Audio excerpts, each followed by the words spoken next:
I would say it both helps and worsens. It makes better and worsens. And let me explain what I mean. It makes better our behavior around the world in the sense that we get to understand the multiplicity of cultures that exist out there by simply looking within. And that's the sort of beauty of the American multicultural scene, is that we're able to look around the world by simply looking at our own. And there tends to be a sort of an understanding that exists in the United States that you really don't find elsewhere. For example, I mean, we're in the city of Chicago. We have a street called Devon, Yes. right, where Indians and Pakistanis exist in harmony on the same street. I mean, there are no borders, there are no border guards, there are no nuclear weapons deployed. There's no security sort of dilemma between the two. There might be some suspicion in terms of culture. There might be some segregation even, where the two don't intermarry as much. And yet that street is a wonderful experiment, if you will, of both groups, Indians and Pakistanis, coming together in order to sort of seek out their economic advantage. Now, that's the beauty of America, is that it tends to be an experiment that way. And the nice thing about having a variety of ethnic groups in the country is that we're able to see those experiments, Arabs and Jews, right, get along very nicely in the United States of America. Sure, there's suspicion, there's mistrust, right? But on an individual level, they tend to get along much better than almost any other group that I'm familiar with, right? I mean, take, say, like a Muslim Arab and somebody who's a Jewish American, Muslim Arab American, and a Jewish American, right? You know, the Muslim Arab could, if he keeps, like, say, halal, or if she keeps this dietary code restriction, right, could very easily and sensationally, right, because a lot of the food and the Jewish delicatessens that I'm familiar with tends to be wonderful, just fabulous, excellent food, terrific, clean, wonderful food. So I mean, there you have this sort of commonality in terms of food, and there you have, you know, say, a Muslim Arab American who loves Jewish American food as much as a Jewish American who keeps kashrut loves that food as well. I guess what I'm saying is there's a lot of points for agreement that we tend to sort of experiment with in the United States.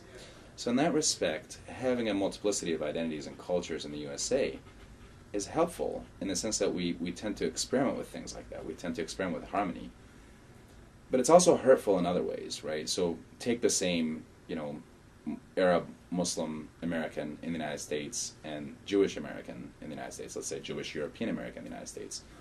They tend to sort of diverge when it comes to the politics of the world out there, right? Now, sure, both people would want peace for their peoples or the people that they identify with out there.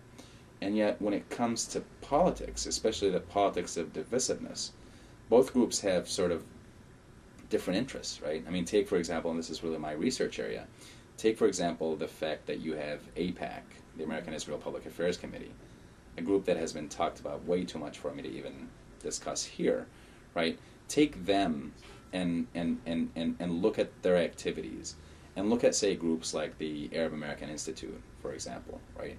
Now, sure, they both believe principally that peace ought to be the thing that we aim towards, and yet both go about accomplishing that, or accomplishing what they think is the right thing, in completely different ways, right?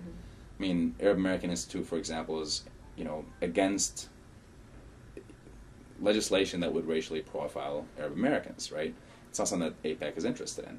We're not, but that's kind of a straw man. I mean, we're not simply talking about issues that the two groups are not working on, but sometimes there are issues that bring the two groups, you know, head to head. Like, for example, the issue of the Israeli-Palestinian conflict, right?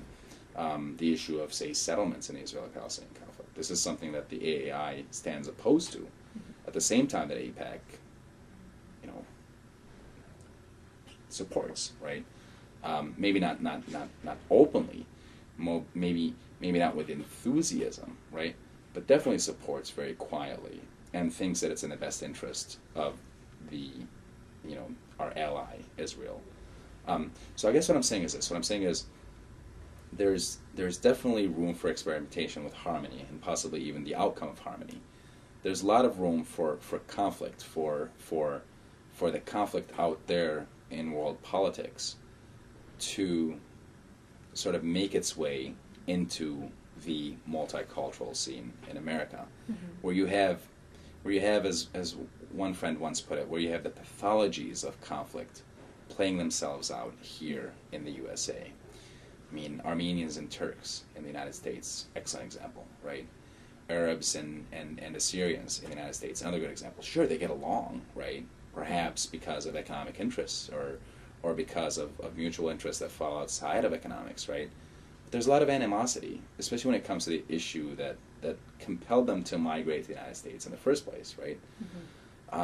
So I guess it could be this sort of, I guess it's a two-way, you know, it's a sort of a dual track that we can proceed on, right? I mean, one track is for being able to show the world how it should be done, right? Another track is simply by reflecting the kind of ways that it's being done in the world. Ethno-national conflict is something that is tearing our world apart, right? And it could potentially tear our country apart if it's being mirrored in the United States of America. Right?